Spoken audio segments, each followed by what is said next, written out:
Hi guys, welcome to the Lovin Abu Dhabi Show podcast. I'm Abby Griffiths. I'm Lena Fiskova. And here are our top 4 stories for today. Khalifa Al Mubarak Street will be partially closed from today. The UAE President pardons 57 Bangladeshi nationals involved in protests. UAE's athlete finishes 5th in the 100-meter T34 wheelchair final at the Paralympics. And the UAE fuel prices for September are reducing. Yay. Enjoy the show. Abu Dhabi Mobility announced a partial closure of Khalifa Al Mubarak Street, the side which is close to Al Batin Beach. So it will be closed from today to Friday, September 6th. So if anyone is taking this road, beware, because I've got a feeling that if there's a road closed, it's gonna be traffic. So if you're heading, I think it's heading towards Hadairia Island. Yeah, there will be diversions, there will be different places to go. Luckily, it's going to be ending by Friday, so your weekend is still free of diversions. But yes, if you are going down on Al Mubarak Street towards Al Batin Beach, just be wary. I'm sure if you use Google Maps or Waze, then they will be your best friend and they will take you an alternative route. But yeah, traffic updates today, just be careful. It's going to be partially closed. If anyone has any issues or sees anything, let us know. So tag us in something. We'd love to know what's going on and why it's closed. Story 2 today is the UAE President pardons 57 Bangladeshi nationals involved in protests. So His Highness Sheikh Mohammed has pardoned Bangladeshi nationals involved in the disturbances across the UAE last month, according to WAM. Previously, 3 of them were sentenced to life, 53 were jailed for 10 years, and 1 for 11 years after protests against their own government. I remember us posting about this a few weeks ago, actually. Yeah. I remember seeing it all over the news. And obviously now hearing about like what sanctions they got for the protests, it's quite interesting. But now, although obviously they were sentenced to X, Y and Z, the decision has now included cancelling the sentences of those convicted and arranging for their deportation. So the Attorney General also called on all residents of the UAE to respect the country's laws, stressing that the right to express opinions is protected by the state and its legal framework. He highlighted that the state provides lawful means for expressing views, ensuring the right does not turn into actions that could harm the interest of the national and its people. So I think this is a massive thing at the moment. Obviously the UAE is filled with expats. Yeah. And I think this is just sort of a lesson to sort of be like, guys, you are in a new place, and sort of reaffirming the laws and regulations that are governed in the UAE, how we're kept safe, how we keep safe of the nation and its people and everything else. I think it's just sort of a nice insight. Obviously, it's great that the 57 people involved in protests have now been pardoned, and they're not going to spend life in prison, which is obviously a result, and it's great for the UAE and His Highness Sheikh Mohammed to be able to do this for them. Yeah, for sure. But it is just also, there's specific laws and regulations that we need to abide by in different places, and harmful protests that could sort of harm anyone else in the environment, not just the people participating, is obviously a huge thing. So I think this is quite important. Yeah. They will not face the imprisonment, which is nice, but they will still kind of face the consequences and gonna be deported. Yeah. So for everyone to keep in mind, abide to the rules. Yeah, 100%.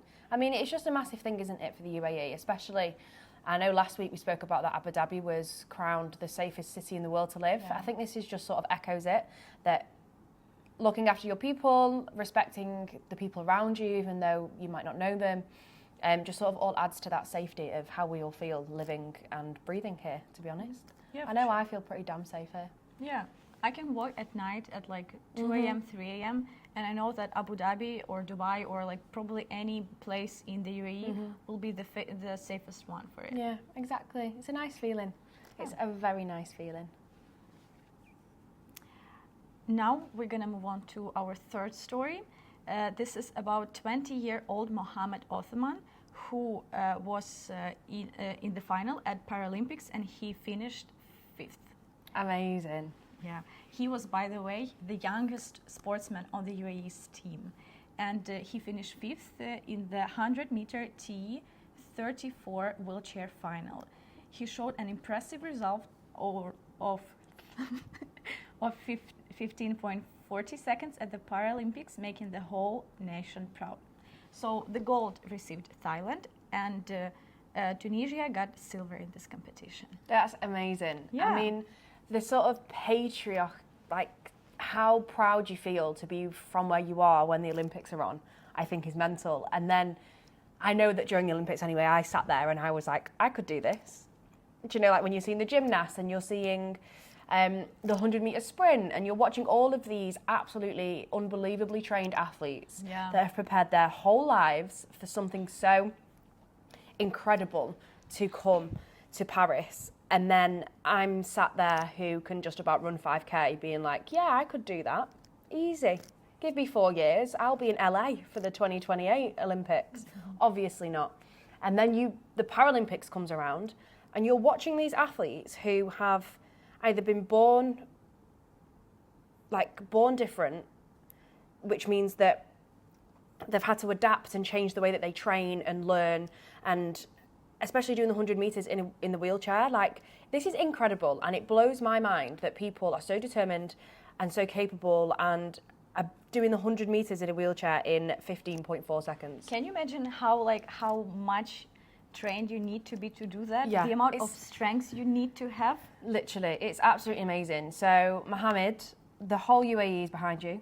Yeah. Congratulations. So proud. And I think it's just a very nice thing, isn't it? Especially seeing, especially for UAE nationals, watching people represent their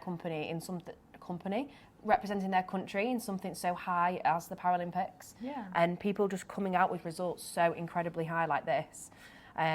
Yeah, it's amazing. And well done to all the other people. Obviously, Thailand got gold. Tunisia came in at silver. But yeah, it's amazing. Yeah. We got so many comments on this post. Like, everyone is so proud. Mm-hmm. Because, even getting in the top 10 of this kind of competition is like unbelievable. Like, that's already a success. Yeah. It's absolutely incredible. What a nice little feel-good story for the morning. I'm sure there's going to be loads of content. I know that I was looking on socials, and Paralympics and the Olympics are really upping their social content this year. So if you do want to go and have a look, I'm sure there's going to be recaps. There'll be probably interviews with everybody who participated. So if you do want to go and read up on it and find out more about Mohammed, then please do. Just go and have a look on their socials. It'll be really nice and wholesome. I know I really enjoyed doing it. You feel like a sense of accomplishment for them. It's like second-hand accomplishment, and I'm like, oh my God, I'm so proud, like filled with goosebumps, like watching people who have spent so long to achieve this, and this is their dream and they achieve it. It's very nice. It's also very humbling knowing that I am nowhere near an athlete, but we will bypass that. And the story of the day, the story that everybody wants to know, fuel prices are coming down for September. So this is a big up for everyone who has returned from summer travelling, who is now taking their kids to school. As the schools are back, you will be paying less for your petrol, which is amazing, and also your diesel. Obviously, the people who will feel it more are the people that are doing the long drives daily. If you're a commuter, if you're driving across Emirates, if you live in Dubai and you're going to Sharjah, if you live in Dubai and you're coming to Abu Dhabi, X, Y, and Z, it's good to know that the Super 98 will now be 2.9 dirhams per litre as opposed to 3.5. Super Special 95 will now be 2.78 per litre compared to 2.95. E Plus 91 will now be 2.71 per litre compared to 2.86 per litre in August. And diesel will now be 2.78 per litre compared to 2.95 in August. So it is a little reduction, but if you are doing the more travelling, you're doing road trips, obviously now the weather is getting better, it's going to be a hell of a lot better for you. And a nice little positive story for the day, because everybody loves saving money. Yeah. Do you remember this video that we recently posted about UAE residents traveling to Omani part in the UAE to get the cheaper gas? Well, seems like that ain't happening again. Yeah, 100%. I think people go absolutely mental knowing that full well they can get petrol cheaper, and people were literally driving all the way to this specific petrol station to get the lower prices. I mean, I don't think I would. If I drove all the way there, I would be burning money by petrol all the way there. Yeah. So obviously it wouldn't be something I would do, but the queues were mental. Loads of you were sending us videos and photos, so it was great to see it. Yeah, definitely. And now since the weather is getting better and the fuel is getting cheaper, I feel like this is like a very nice combo. Like, you know, both things going good and then you opt for good travel. Yeah, 100%.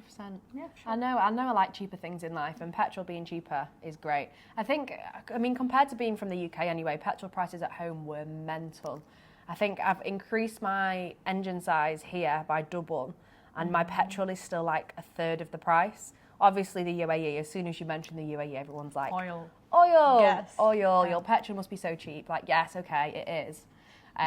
But yeah, it's just a great little thing, isn't it? It's a nice little addition. Everyone needs petrol if you drive. Or if you don't, you need it for the taxis, you need it for the buses. So everything is sort of, it all correlates to where you need to be for transportation. So yeah, nice little positive story, guys. And that's pretty much everything for today. These are our 4 main stories. We'll be back next week, but in the meantime, if you're up to anything this weekend, if you see anything while you're out, your sunsets, your sunrises, if it randomly rains, let us know. We love to see your updates. We love to see what you get up to. Tag us on Lovin Abu Dhabi and we will get back to some of you. We will share some of you and also help her out on where she should go. If there's the main to-do list of the best things that you have done whilst living in Abu Dhabi, let us know and we'll put a list together. Just send us message on Lovin Abu Dhabi and I will read all of them. And we'll get to know. Thank you, guys. Thank you. See you next week. And again, let us know if you're up to anything. Goodbye. Bye.